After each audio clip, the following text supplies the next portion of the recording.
दोस्तों नमस्कार, आदाब। आज हम उर्दू की नई क्लास के साथ इस उद्घोष एकेडमी के प्लेटफॉर्म पे एक बार फिर हाजिर खिदमत हैं और शुरू करते हैं एक नई क्लास को। आज की ये जो क्लास है बेहद अहम है, क्योंकि इस क्लास को अगर आपने अटेंड कर लिया और पूरी शिद्दत के साथ इसमें शामिल रहे, इसको समझ लिया, तो आपके 2 नंबर तो बिल्कुल ही यकीनी है। क्योंकि आज तक जब भी सीटेट या यूपीटेट के एग्ज़ाम्स हुए हैं, तो उसमें से ये जो मैं पढ़ाने जा रहा हूँ उसमें से ज़रूर ही उसमें से 1 सवाल या 2 सवाल रहे हैं। तो ये वीडियो आपके लिए बहुत ही ख़ास होने जा रहा है और ये वीडियो का जो मौजू है वो है रमूज़ अवक़ाफ़। रमूज़ अवक़ाफ़ यानी पंक्चुएशन। कुछ ऐसे निशानात, कुछ ऐसी अलामतें एग्ज़ाम में पूछी जाती हैं जो हमें जानना बेहद ज़रूरी है। तो उन्हीं पंक्चुएशन अलामतों निशानियों के बारे में आज हम बात करेंगे, उसको जानेंगे, समझेंगे कि वो क्या हैं और उनको उर्दू में किन नामों से जाना जाता है। उर्दू में किन नामों से जाना जाता है। अक्सर लोग कॉमा जानते हैं, कॉलन जानते हैं, डैश जानते हैं, ब्रैकेट जानते हैं, लेकिन इनको उर्दू में क्या कहा जाता है इससे वो नावाकिफ है और एग्जाम में अक्सर ये चीजें पूछी जाती हैं। तो आइए इन पंक्चुएशन को उर्दू में किन नामों से जानते हैं उसे हम जानते हैं। तो आइए हम पहली स्लाइड की शुरुआत करते हैं जो आपको आने वाले एग्जाम में फायदा पहुंचाने वाली है। तो आइए शुरू करते हैं। पहली हमारी जो स्लाइड है, यहाँ पे कुछ निशानियां आपको दिख रही हैं। पहला है फुल स्टॉप। फुल स्टॉप आप लोग जान रहे हैं कि फुल स्टॉप क्या होता है। तो पहला जो हमारी निशान है वो है फुल स्टॉप। उर्दू में फुल स्टॉप यूं ऐसे लगाते हैं।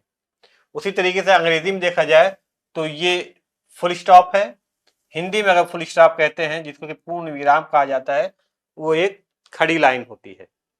ठीक है। उर्दू में जो फुल स्टॉप होता है वो यूं इस तरीके से लगाते हैं। ठीक है। और उर्दू में उसको कहते क्या है? उसको उर्दू में कहते हैं वक्फा, खत्म कामिल। ठीक है। उर्दू में क्या कहते हैं? वक्फा। जो फुल स्टॉप है उसको उर्दू में कहते हैं वक्फा, यानी कि ठहराव। कैसा ठहराव? मुकम्मल ठहराव, पूरी तरीके से ठहराव, वहां ठहर जाना है। ठीक है। तो जो फुल स्टॉप है उसको उर्दू में क्या कहते हैं? वक्फा, और उसका निशान है ये। ठीक है। अगला जो पंक्चुएशन है वो है सेमी कॉलन, ये जिसमें एक उल्टा कॉमा लगा होता है, नीचे एक डॉट होती है। ठीक है। ये क्या है? ये सेमी कॉलन है। इसको उर्दू में कहते हैं, चूंकि ये वक्फा है और ये थोड़ा ठहराव है, हल्का तो रुकते हैं, ठहरते हैं, या कोई हम जुमला लिख रहे हैं और एक साथ कई चीजें आ रही हैं तो हम ठहर ठहर के बोलते हैं और आगे बढ़ते जाते हैं, तो ये मुकम्मल ठहराव नहीं होता है, ये एक तरीके का सेमी ठहराव होता है। इसलिए इसको वक्फा ना कहते हुए नीम वक्फा कहते हैं। ठीक है। ये क्या है? नीम वक्फा। नीम का मतलब होता है आधा। ठीक है। नीम का जो लफ्जी माने है वो होता है आधा। तो नीम वक्फा यानी कि सेमी कॉलन, और इसका निशान, इसकी अलामत ये है। ठीक है ना। उसी तरीके से एक और भी छोटा ठहराव होता है जिसको कि कॉमा कहा जाता है। ठीक है। कोई बात होती है या किसी का नाम लिया जाता है या किसी जगह की जब बीच में जिक्र होता है तो हम एक सिंगल कॉमा में उसको बयान करते हैं या लिखते हैं। ठीक है। तो ये जो कॉमा है इसको ये इस तरीके से होता है, उल्टा कॉमा, और फिर उस बात को या उस शख्स को या उस जगह को अलग से दिखाने के लिए जुमले में हम उसको इस तरीके से करते हैं, इस तरीके से लिखते हैं। ठीक है। इसको उर्दू में क्या कहते हैं? इसका नाम है सक्ता, जिसको छोटा ठहराव भी कहते हैं। ये क्या है? सक्ता। ठीक है दोस्तों, अगर ये चीजें आपको काम की लग रही हैं, जानकारी की लग रही हैं और लग रहा है कि आपने कुछ नई चीजें जानी है, तो कमेंट करके हमें जरूर बताइएगा कि ये वीडियो आपको कैसी लग रही है और दोस्तों तक अपने शेयर भी कीजिएगा। ठीक है। अगला जो हमारा जो टॉपिक है वो कॉलन यानी मिलाओ। दो लफ्जों को मिलाने के लिए ये कॉलन का इस्तेमाल किया जाता है, इसलिए इसको मिलाओ भी कहा जाता है। इसके जो निशान या अलामत है वो इस तरीके की होती है। दो छोटे छोटे डॉट या नुक्ते होते हैं, ठीक है। जिस कॉलन को उर्दू में क्या कहते हैं बताइएगा आप हमें सोच के। ठीक है, मैं बताता हूं। इसको कहते हैं राब्ता।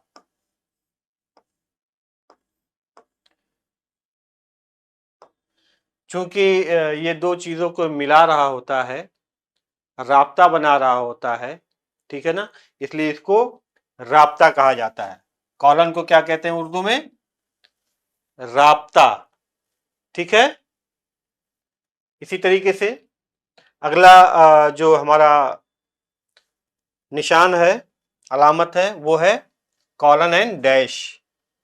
इसमें देखिए आपको कॉलन भी दिख रहा है और ये डैश भी यहां पे दिख रहा है, ठीक है ना। तो इसको क्या कहते हैं? Colon and dash. लेकिन उर्दू में इसको क्या कहते हैं? इसको उर्दू में कहते हैं तफसीलिया।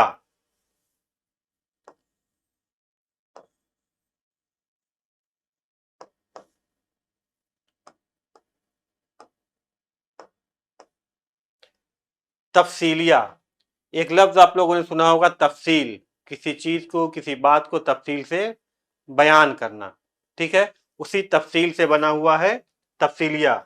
आप लोग जब पढ़ते रहे होंगे, किसी भी दर्जे में रहे होंगे, चाहे वो दर्जा 8 में रहे हों, 9 में रहे हों, 10 में रहे हों, ग्रेजुएशन में रहे हों, पीजी यूजी किसी भी दर्जे में रहे हों आप, तो जब आप कुछ लिखते हैं, कोई मजमून लिखते हैं, कोई निबंध लिखते हैं, तो उसमें लिखने का तरीका मैं एक एग्जाम्पल के तहत आपको समझा दूं।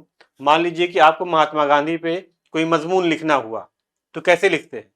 पहले मुख्तसरन एक तमहीद के तौर पर कुछ लाइनें लिखते हैं, उसके बाद हम लिखते हैं महात्मा गांधी की हालात जिंदगी। तो कैसे लिखते हैं? हेडिंग कैसे डालते हैं हम? ये मान लीजिए कि हालात जिंदगी, फिर हम ऐसे निशान बनाते हैं। ये क्या है? ये कॉलन एंड डैश है। इसका मतलब ये होता है अब यहाँ पे हम हालात जिंदगी महात्मा गांधी जी की लिखने जा रहे हैं कि वो कब पैदा हुए, कहाँ पैदा हुए, वालिद साहब का क्या नाम था, उनकी वालिदा का क्या नाम था, कहाँ पढ़ाई लिखाई की, ठीक है ना। तो ये सारी तफसील हम यहाँ पे हालात जिंदगी में उनके लिखते हैं। फिर मान लीजिए हमको उनकी सियासी जिंदगी के बारे में लिखना हुआ, तो हम हेडिंग डाल देते हैं सियासी जिंदगी, ठीक है। और फिर यूं ऐसे निशान बनाते हैं कॉलन एंड डैश का, यानी कि अब उनकी सियासी जिंदगी के बारे में हम लिखते हैं। तो इस तरीके से ये जो निशान है, ये जो अलामत है, ये तफसीलिया है। यानी किसी भी मौजू को, किसी भी सेमी मौजू को, या इस तरीके के जब हम तफसील लिखते हैं तो उसको हम क्या कहते हैं? तफसीलिया। और ये जो निशान है, ये तफसीलिया का ही निशान है, ठीक है। कॉलन एंड डैश, ठीक है। अगला जो निशान है ये तो काफी आसान है, ये क्वेश्चन मार्क है, ठीक है। क्वेश्चन मार्क को हम जानते हैं, आप लोग भी जानते होंगे इसको, कि सवालिया निशान भी कहते हैं, या इसको एक और नाम से भी जानते हैं, जिसको कि हम इस्तिफहामिया कह सकते हैं।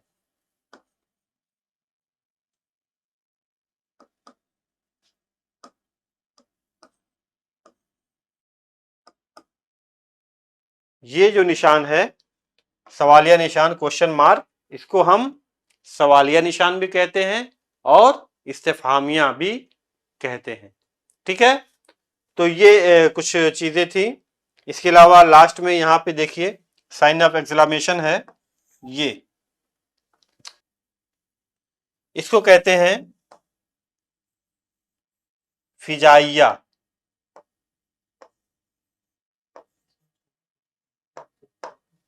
इसको कहते हैं फिजाइया, ठीक है। तो ये ऐसे जो अहम कुछ निशान हैं जो हम अक्सर अपने मजमून में इस्तेमाल करते हैं और बहुत ज़्यादा अहम भी हैं। और जब से टीईटी की शुरुआत हुई है, टीईटी के एग्ज़ाम की शुरुआत हुई है, तब से तकरीबन हर बार इस तरीके के सवाल आए हैं कि फुल स्टॉप को उर्दू में क्या कहते हैं, सेमी कॉलन को उर्दू में क्या कहते हैं, कॉमा को क्या कहते हैं, राब्ता को, कॉलन को क्या कहते हैं, कॉलन एंड डैश को क्या कहते हैं उर्दू में, साइन ऑफ इंट्रोगेशन सवालिया निशान को उर्दू में क्या कहते हैं, और साइन ऑफ एक्सक्लेमेशन को उर्दू में क्या कहते हैं। तकरीबन हर बार, चाहे यूपीटीईटी हो चाहे सीटेट हो, ठीक है ना, सभी एग्जाम में इस तरीके के सवाल आए हुए हैं। आइए कुछ और निशान के बारे में जानते हैं हम लोग। अगला जो है वो है ब्रैकेट। ये यूं हम ब्रैकेट लगाते हैं, कभी कोई चीज हमको अलग से बतानी होती है या किसी लफ्ज का कोई हम लफ्ज होता है या किसी चीज का दो नाम होता है, तो एक नाम हम जिक्र करते हैं, दूसरे को ब्रैकेट में लिख देते हैं इस तरीके से। तो ब्रैकेट को उर्दू में क्या कहते हैं? ये सवाल तो मेरे ही कैरियर में कम से कम 2 बार यूपीटीईटी में आ चुका है। तो ये ब्रैकेट को उर्दू में क्या कहते हैं? इसका सही जवाब है कौसैन।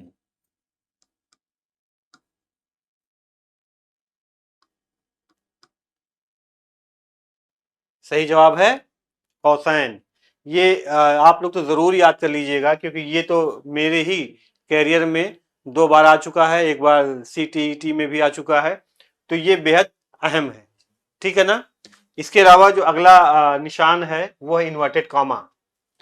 हम लोग इन्वर्टेड कॉमा बोलने के इतने आदी हो चुके हैं कि कभी हमारा ज़हन भी नहीं जाता है कि हम उसको जाने कि इन्वर्टेड कामा को उर्दू में क्या कहते हैं। तो आइए जानते हैं कि इन्वर्टेड कामा को उर्दू में क्या कहते हैं। इन्वर्टेड कामा को उर्दू में कहते हैं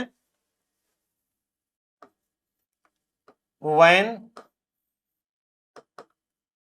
मकूला।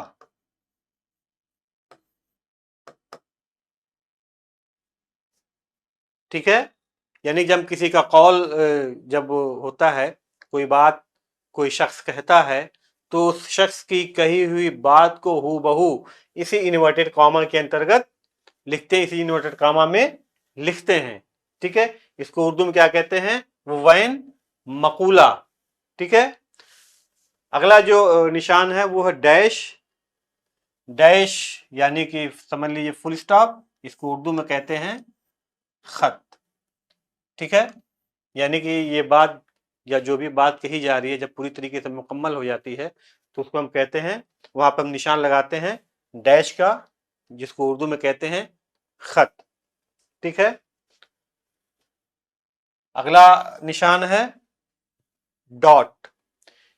कभी कभी कोई बातें ऐसी होती हैं जो अधूरी रहती हैं, या कोई बात जब हम कहना शुरू करते हैं तो उसके पहले भी कोई बात रहती है, तो वहां पर भी हम इस तरीके के निशान का इस्तेमाल करते हैं। मान लीजिए कि हम कोई जुमला शुरू कर रहे हैं, लेकिन उस जुमले के पहले भी कोई बात कही गई है, तो डॉट डॉट डॉट डॉट करके, ठीक है, हम फिर वो बात शुरू करते हैं। या जब बात हम मुकम्मल कर लेते हैं और उसके बाद कोई बात रह जाती है, तो हम ये डॉट डॉट लगा के उस बात को हम छोड़ देते हैं। ठीक है ना, तो वहां पे ये डॉट इस्तेमाल होता है। तो ऐसे डॉट को हम क्या कहते हैं? ऐसे डॉट को हम कहते हैं खफाइया।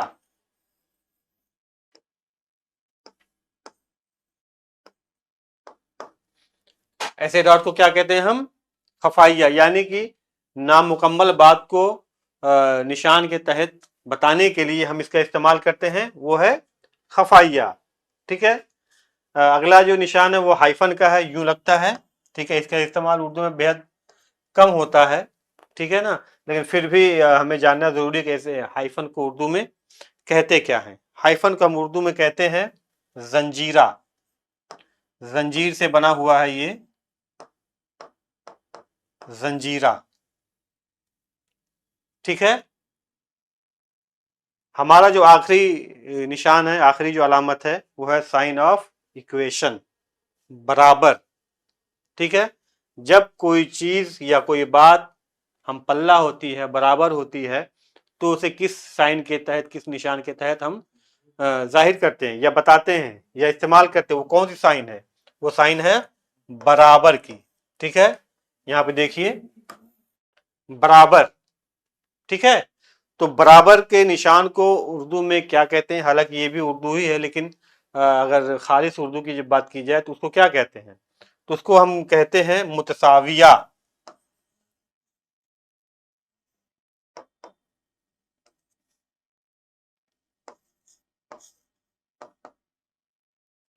मुतसाविया यानी कि दो बातें, दो चीजें क्या हैं? एक दूसरे के मसावी हैं, एक दूसरे के बराबर हैं, इसलिए इसको मुतसाविया कहते हैं। मुतसाविया का निशान इसको कहते हैं। तो दोस्तों, ये ऐसे सवालात थे जिनको कि आपको जानना बेहद ज़रूरी है, बहुत ज़रूरी था भी, क्योंकि ये ऐसे सवालात थे जो अक्सर आप लोग ढूंढते रहते हैं कि इन निशानात को उर्दू में कहते क्या हैं। बाज़ दफ़ा कभी कभी अक्सर देखा गया है कि लोग जानते हुए भी इसको नहीं कर पाते, या एग्ज़ाम हॉल में एक फोबिया के शिकार हो जाते हैं और वो आते हुए सवाल को भी गलत कर देते हैं। तो मेरी आप लोगों से यही गुजारिश है और सजेशन है कि इसको ठीक से देख लीजिए, समझ लीजिए, ठीक है, स्क्रीनशॉट ले लीजिए, ताकि ये सवाल अगर आपके एग्जाम हॉल में आते हैं, एग्जाम में आते हैं, तो वो गलत आप ना करें, ठीक है, क्योंकि ये सवाल ऐसे हैं जो आने ही आने हैं। अगर आपने इस वीडियो को ठीक से देख लिया, समझ लिया, तो 2 नंबर आपके पक्के हैं। उर्दू में 2 नंबर आपके पक्के हैं, ये मेरी गारंटी है, क्योंकि इसको मैंने खुद भी फेस किया। शुरुआती दौर में तो मैंने भी इसको गलत किया है, बल्कि दिमाग में भी नहीं था कि ऐसे भी सवालात यूपीटीटी में आ सकते हैं। लेकिन बाद के एग्जाम में मैंने देखा कि बार बार ऐसे सवालात, कभी ब्रैकेट के बारे में पूछ दिया, कभी डॉट के बारे में पूछ दिया, कभी हाइफन, कभी जंजीरा, या फिर कभी वक्फा के बारे में पूछ दिया, कभी नीम वक्फा के बारे में पूछ दिया, ठीक है ना। इससे के सवाल बार बार बार बार आए हुए हैं। तो आप लोग उन मुश्किलों का सामना ना करें, बल्कि जो भी चीज़ें मैंने बताई उसको आप लोग ठीक से ज़हननशी कर लें, ताकि आपको आसानी हो, ठीक है। तो आज का वीडियो यहीं पे पूरा होता है, मैंने अपनी पूरी बात मुकम्मल कर दी है। अगर ये वीडियो आपको पसंद आया हो, इसके मौजू, इसके टॉपिक, इसके उन्वान आपको पसंद आए हो, तो यकीनन आप हमें अपनी दुआओं से नवाजिएगा, और इस चैनल को लाइक कीजिए, सब्सक्राइब कीजिए और अपने दोस्तों तक पहुंचाइए, ठीक है। यही हमारी हौसला अफजाई होगी और आपकी दुआओं की नवाजिश होगी, ठीक है। हम अगले वीडियो में फिर एक नए मौजू के साथ आपके सामने हाजिर होंगे। तब तक के लिए शुक्रिया।